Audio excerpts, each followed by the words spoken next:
ឡើងទៅមុខបាទពេញចិត្តមិនឈ្មោះគេបាទពេញចិត្តឆៃប្រាក់យុទ្ធបាទសួស្ដីតែដៃមួយបាច់តគេទេឲ្យដើរទៅមុខហ្មងតើបាទលេខរៀងបន្តឈ្មោះគេមិញឥឡូវមានអីនិយាយទៅកាន់អង្គពូមិញហ៎ឲ្យគាត់ទះដៃឲ្យហ៎ឥឡូវសុំគាត់តិចតែគេលោកគាត់ទះដៃឲ្យឥឡូវមកពេញចិត្តបងប្អូនបងបាទសួស្ដីតែដៃមួយ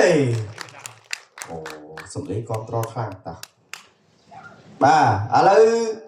បេក្ខជនបន្ទាប់ឈ្មោះគេមិញលីសាមនីសួស្ដីតែដៃមួយ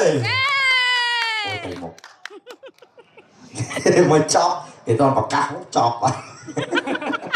គេយកទៅ5នាក់កុំភ័យកូនកាលណាលទ្ធផលមិនតាន់ចាក់មិនតាន់ចេញទេយើងនៅតែមានឱកាសឈ្មោះអីមិញម៉ាឌីបើពេញចិត្តម៉ាឌីសួស្ដីតែដៃមួយណែមានដែរគេហ៎ឆោមួយឈ្មោះអីមិញសុខេបើពេញចិត្តសុខេបើសួស្ដីតែដៃមួយ